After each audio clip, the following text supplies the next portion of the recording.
Namastê, muito boa noite a todos, a todas. Vamos para mais uma noite de leitura deste livro, que é o livro Despertar da Consciência, de Neville Goddard.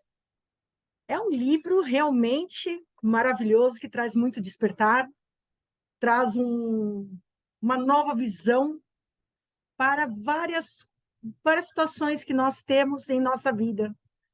Esse livro ele foi escrito no século passado. Nós estamos já no segundo livro, que seria...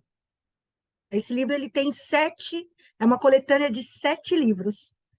E nós já terminamos Ao Seu Comando e agora estamos no livro Sua Fé é Sua Fortuna. Ah, é um livro que traz a linguagem mística da Bíblia, das palavras da Bíblia. É realmente fantástico. Então, para quem quiser continuar acompanhando a leitura, vou deixar nos comentários aqui do vídeo o link do livro, o link também para poder participar da leitura, como encontrar o link para participar das leituras, que são aqui no Zoom. Sempre faço a leitura aqui no Zoom e disponibilizo as leituras depois no YouTube. Então, nós sempre nos reunimos nas quartas-feiras, às 19 horas, para realizar essa leitura e depois fazemos um compartilhar. Realmente, o compartilhar, ele engrandece demais a leitura. Então, convido a todos para participar desta leitura. Eu sou a Simone Chiavoloni, da Onda do Despertar, e convido vocês a participar junto comigo, junto com essa egrégora que está se formando, que tem alguns já, que está há algum tempo já comigo, para participar aqui e receber grandes ensinamentos. Antes de mais nada, pode sim, viu, Érica? Pode convidar amigas para participar, não tem problema nenhum. Então, antes de mais nada, nós vamos fazer primeiramente, a conexão com todas as pessoas presentes que estão aqui. Te vejo, Andréia, te vejo, Eliana, te vejo, Érica. Eu estou aqui. E vamos fazer a conexão também principal, que é a conexão com o nosso divino, para nos acompanhar nesta leitura. Vamos fechar nossos olhos, inspirar profundamente, ir de encontro ao nosso divino que habita em nosso coração. Vamos abrir as portas do nosso coração, caminhar nesse espaço secreto, nesse espaço só nosso, para encontrar o nosso divino, nosso Antaryami, nosso Deus, ou o nome que assim você desejar.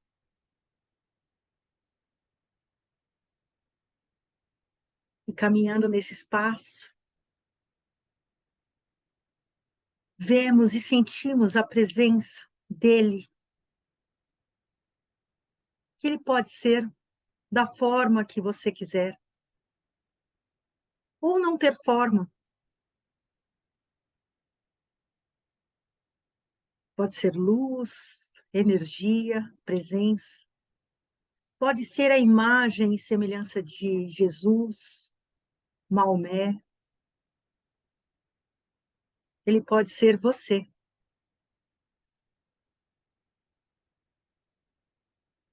Meu divino, te convido para fazer essa leitura e que essa leitura não seja apenas palavras soltas, e sim experiências vividas em minha vida e na vida de cada um de vocês.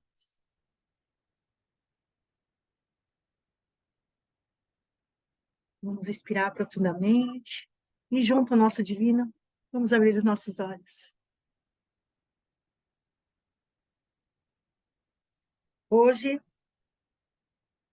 nós iniciamos na página 130 capítulo 7.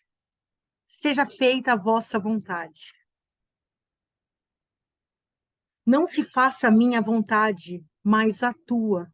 Lucas 22, versículo 42. Esta declaração não é uma renúncia total de si mesmo, pois eu não posso de mim mesmo fazer coisa alguma. Como ouço, assim julgo, e o meu juízo é justo, porque não procuro a minha vontade, mas a vontade daquele que me enviou. João 5, versículo 30. Não crês tu que eu estou no Pai e que o Pai está em mim?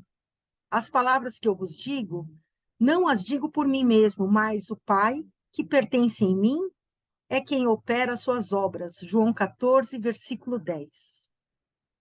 Quando o homem tem algum desejo, ele tenta fazer aparecer algo que ainda não existe no tempo e espaço. Muitas vezes não estamos conscientes daquilo que realmente estamos fazendo. Inconscientemente, afirmamos que não possuímos a capacidade para expressar o que queremos. Nós predicamos o nosso desejo na esperança de adquirir as capacidades necessárias em um tempo futuro. Eu não sou, mas eu serei. O homem não percebe que a consciência é o pai, quem o faz trabalho. Então, ele tenta expressar aquilo que ele ainda não é consciente de ser. Tais esforços estão fadados ao fracasso. Somente o presente pode ser manifesto. A menos que eu já seja consciente do que eu busco, eu não saberei o que encontrar. Deus, que é a sua consciência, é a substância e a plenitude de tudo. A vontade de Deus é o reconhecimento daquilo que se é e não aquilo que se será. Quando você ler, seja feita a vossa vontade, pense, a tua vontade está feita, as obras já estão consumadas.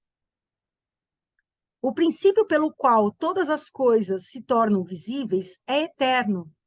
No entanto, como está escrito, as coisas que os olhos não viram e nem os ouvidos ouviram e que ainda não entraram no coração do homem, são as que Deus preparou para os que o amam.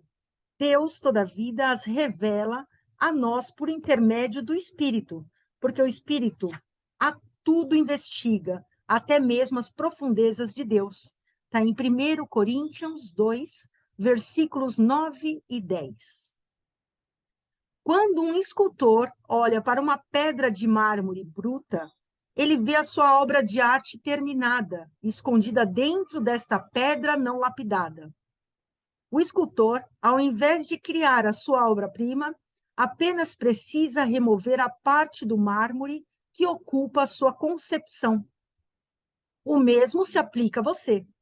Dentro de sua consciência não lapidada, se esconde tudo o que você jamais imaginou-se ser.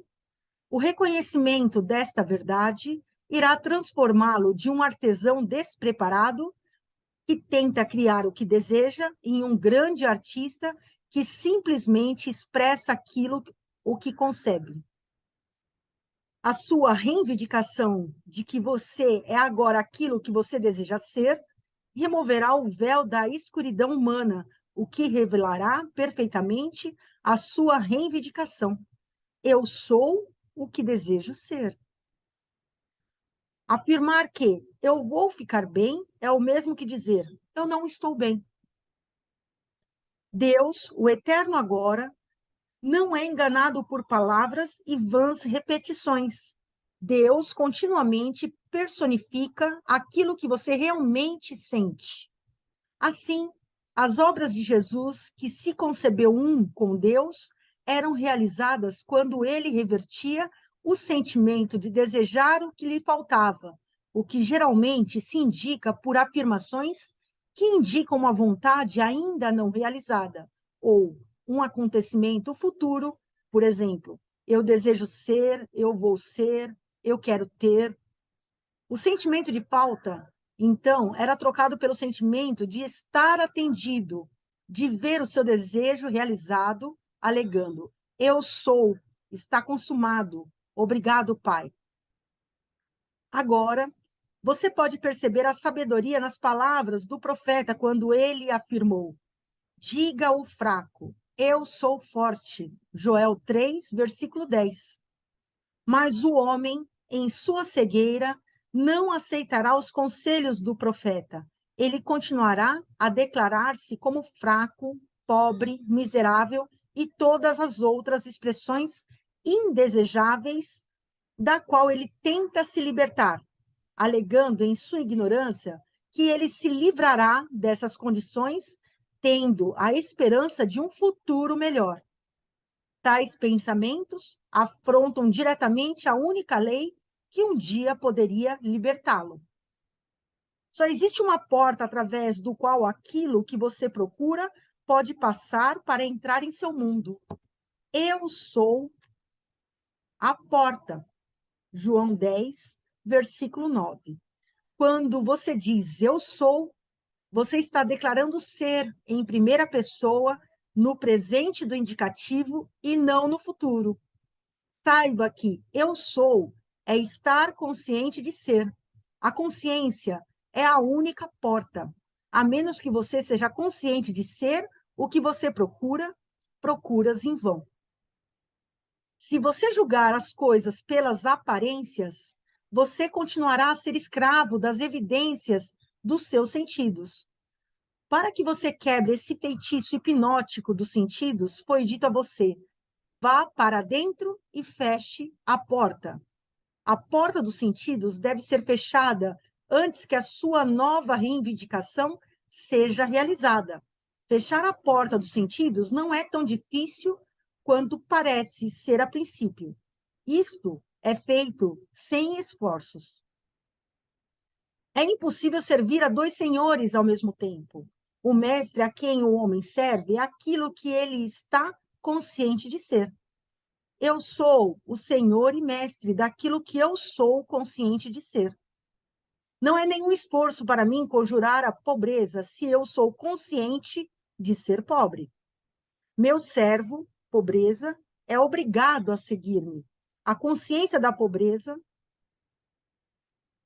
enquanto eu sou o senhor, consciente de ser pobre.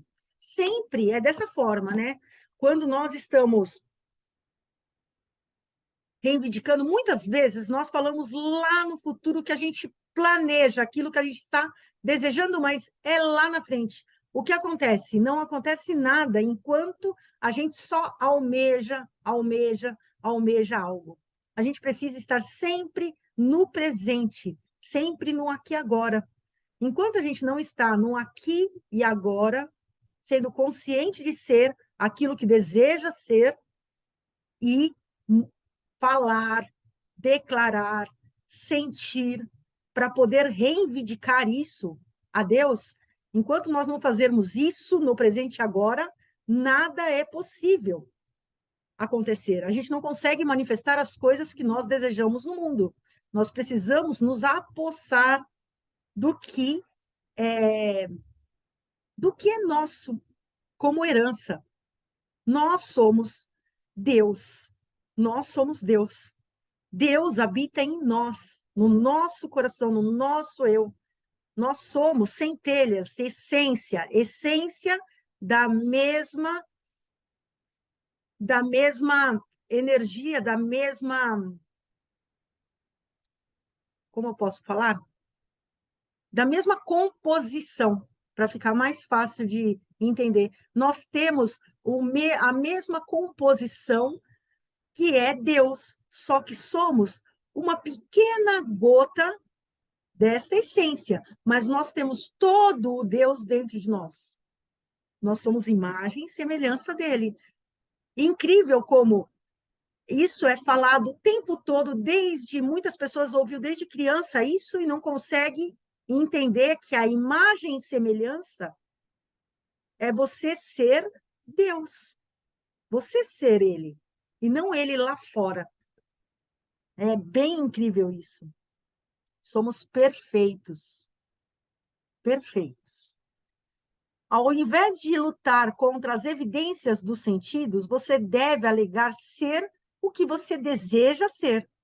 Conforme você depositar a sua atenção sobre esta alegação, as portas dos sentidos automaticamente se fecharão contra o antigo mestre. Que é o mestre? É aquele a quem eu estava servindo. Eu não consigo servir aquilo que eu desejo ser e aquilo que eu era, ou que eu não quero mais ser. Eu não consigo servir a dois senhores. É por isso que fala, não é possível servir a dois senhores. Quando você realmente coloca isso em prática, você começa a ser e existir e almejar e se expressar de como você deseja que isso seja, que é o seu desejo.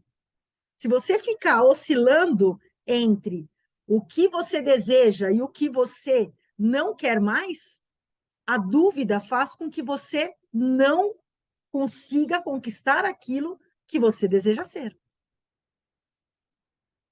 E à medida que você sentir a emoção de ser agora aquilo que você está reivindicando, ser verdade sobre si, as portas do sentido se abrirão novamente, revelando a você um novo mundo, sendo a perfeita expressão daquilo que você está consciente de ser. Sigamos o exemplo de Jesus, que percebeu que, como homem, não poderia fazer nada para alterar a imagem de sua necessidade atual.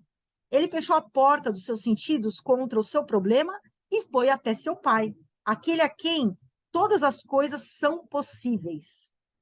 Tendo negado a evidência de seus sentidos, ele afirmou ser tudo o que, a um momento antes, os seus sentidos lhe diziam que não era. Sabendo que a consciência expressa sua semelhança na Terra, ele permaneceu na consciência aclamada até que as portas dos sentidos se abrissem novamente e confirmassem a autoridade do Senhor. Lembre-se, eu sou, é o Senhor de todas as coisas. Nunca mais use a vontade do homem que afirma, eu vou ser. Seja convicto quanto foi Jesus e afirme, eu sou tudo aquilo que eu penso e sinto que eu sou. Olha que afirmação maravilhosa para fazer.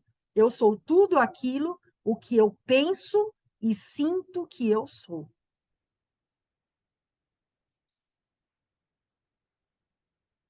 Capítulo 8. Nenhum outro Deus. Assim diz o Senhor, Rei de Israel, seu Redentor, o Senhor dos Exércitos. Eu sou o primeiro e eu sou o último, e além de mim não há Deus. Isaías 44, versículo 6. Eu sou o Senhor, teu Deus, que te tirou da terra do Egito, da casa da escravidão. Não terás outros deuses além de mim. Deuteronômio 5, versículos 6 e 7. Não terás nenhum outro Deus além de mim.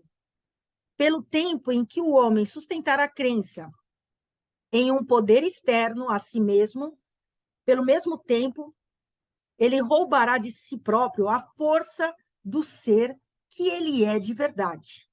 Cada crença que ele mantém em poderes externos a si, seja para o bem ou para o mal, se tornarão os moldes das suas imagens e esculturas adoradas. Então Jesus entrou no templo e expulsou todos os que ali vendiam e compravam, derrubou as mesas dos cambistas e as cadeiras dos que vendiam pombas. Mateus 21, versículo 12. As crenças na eficácia dos medicamentos da cura, dietas para fortalecer, dinheiro para consertar as coisas, são os produtos ou os cambistas dos quais o poder deve ser retirado, para que se possa, então, manifestar essas qualidades infalivelmente. Este entendimento é o que expulsa os mercadores do templo. E quem é o templo? Aonde é esse templo? é você. Você é o templo. É de você que tem que expulsar os cambistas que estão ali perturbando você. É somente você. Você tem todo o poder para isso. Jamais vos coloquei em julgo desigual com os descrentes, pois o que há de comum entre a justiça e a injustiça? Ou que comunhão pode ter a luz com as trevas? Que harmonia há entre Cristo e Belial? Que parceria pode se estabelecer entre o crente e o incrédulo? E que acordo pode existir entre o templo de Deus e os ídolos? Porquanto somos santuários do Deus vivo, como declarou o próprio Senhor, habitarei neles, e entre eles caminharei. Serei o seu Deus, e eles serão o meu povo. Segundo Coríntios 6, versículo 14, 15 e 16. Os ladrões que te roubam são as suas próprias crenças limitantes. É a sua crença em determinada coisa e não as coisas em si que te ajuda. Há apenas um poder, e eu sou ele. Somente por causa da sua crença em coisas externas é que você acha poder nelas, transferindo o poder que é seu para um objeto ou condição externa. Perceba que você mesmo é o poder que, equivocadamente, você concede às condições externas. A Bíblia compara o homem teimoso ao camelo que não consegue passar pelo buraco da agulha.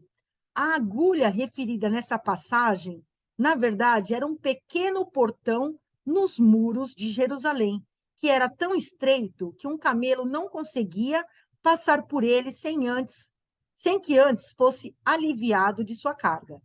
O homem rico que se deixar sobrecarregar com falsos valores humanos não conseguirá entrar no reino dos céus, até que ele se alivie de sua carga, assim como o camelo que precisava passar por esse estreito portão. Então, em Jerusalém, eles tinham como se fosse uma muralha que os protegiam. E assim, as pessoas que iam visitar ou que iam viajar e retornavam para suas casas, elas tinham que passar por esse portão. Era um portão, era da seguinte forma: ele ficava aberto durante o dia e à noite fechava para não ter invasões. E então existia uma pequena porta. Essa pequena porta era por onde as pessoas voltavam para suas casas depois que os portões fechavam.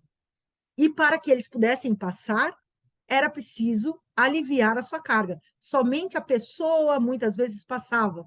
Às vezes, um camelo que tivesse com muita carga não conseguia passar por esse portão. É dessa passagem, é deste lugar que eles estão falando aqui nessa passagem do livro.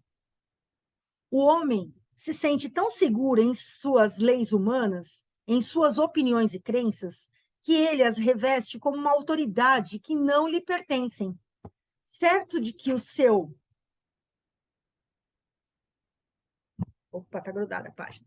Certo que o seu conhecimento da razão é tudo, ele continua sem saber que eles são apenas aspectos externos de seu estado de espírito.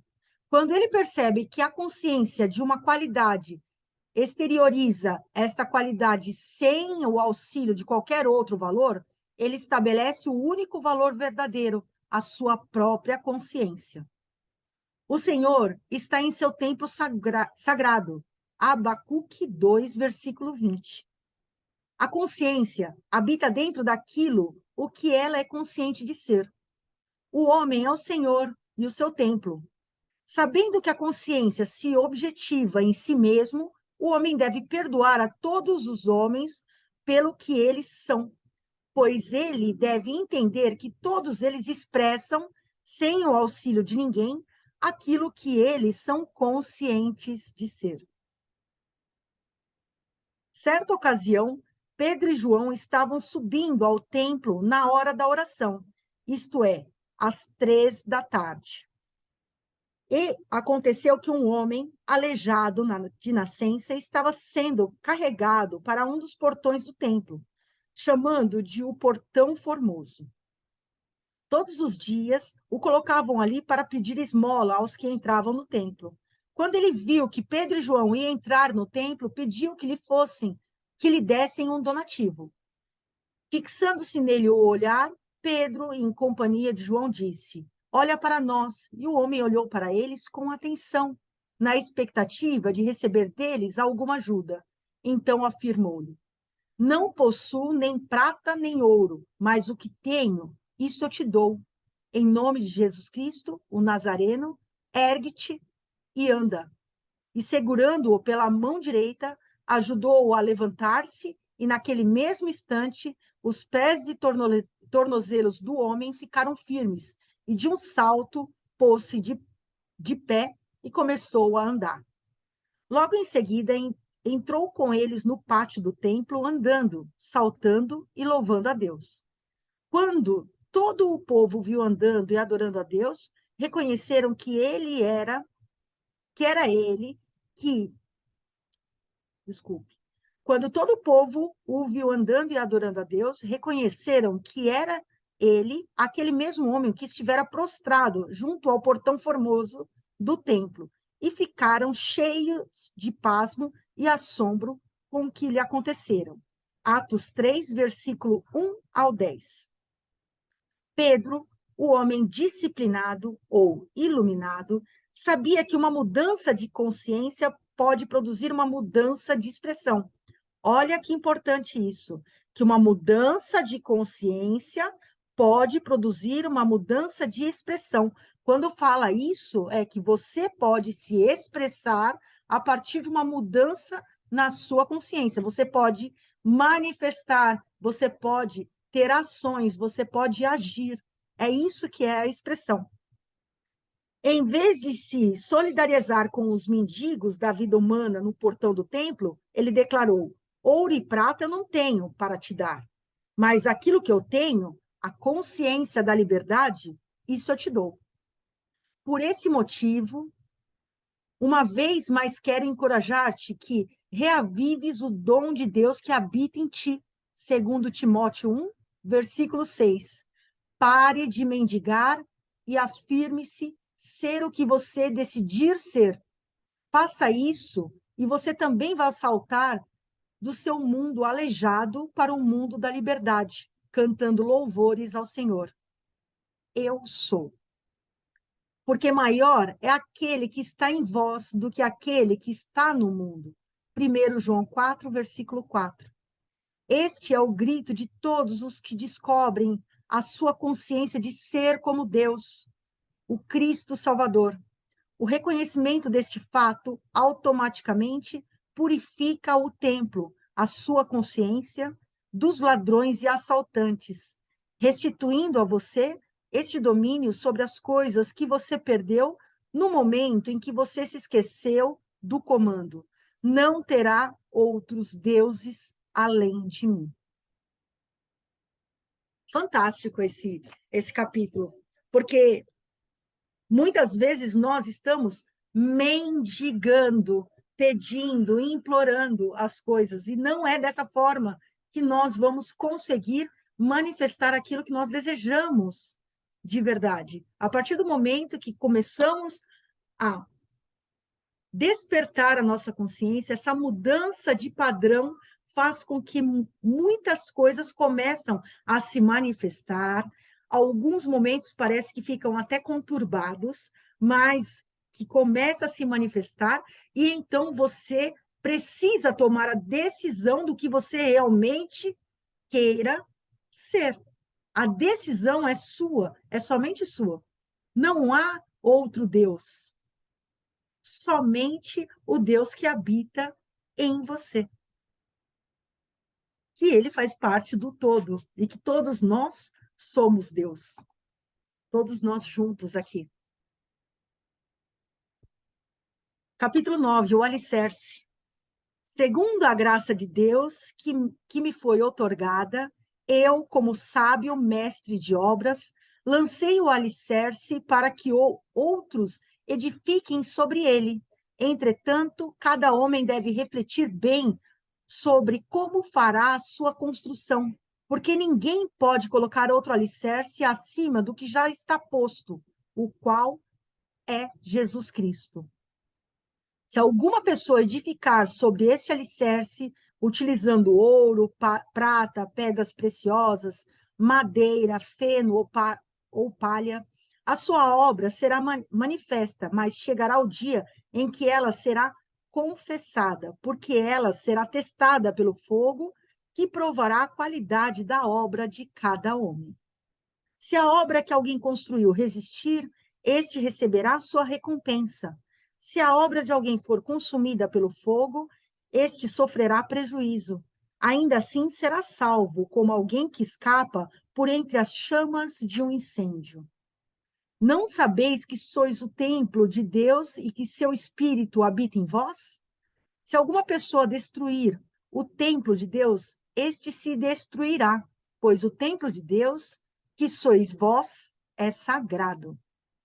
Que nenhum homem se iluda. Se qualquer um dentre vós se considera sábio, de acordo com os padrões deste nosso tempo, então é melhor tornar-se tolo para que consiga alcançar a sabedoria.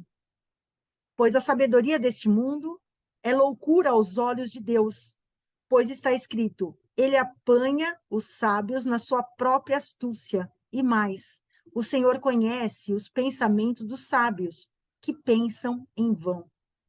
Portanto, ninguém se glorie nos homens, porque tudo é vosso, seja Paulo, seja Apolo, seja Pedro, seja o mundo todo, a vida e a morte, assim como o presente e o futuro. Tudo que existe é vosso, e vós sois de Cristo, e Cristo de Deus. 1 Coríntios 3, versículo 10 ao 23.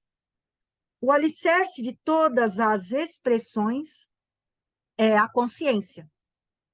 O homem tenta o quanto pode, mas ele não consegue encontrar uma outra causa para a manifestação que não seja a sua consciência de ser. O homem acha que encontrou a causa da doença nos germes, a causa da guerra nas divergências das ideologias políticas e na ganância. Todas essas descobertas que o homem cataloga como a base de sua sabedoria são tolices aos olhos de Deus. Há apenas um poder e este poder é Deus, que é a consciência. Ele mata e faz viver, ele fere e cura. Ele faz todas as coisas boas, más ou indiferentes. O homem se move em um mundo e que não é nada mais, nada menos do que sua própria consciência objetivada. Não sabendo disso, ele luta em vão contra os seus reflexos, enquanto mantém vivas a luz e as imagens que as projetam. Eu sou a luz do mundo. João 8, versículo 12. Eu sou a consciência, é a luz. Eu sou consciente de ser minha concepção de mim mesmo, tais como eu sou rico, eu sou saudável, eu sou livre. São as imagens. O mundo é um espelho de magnitude que reflete o que eu sou consciente de ser.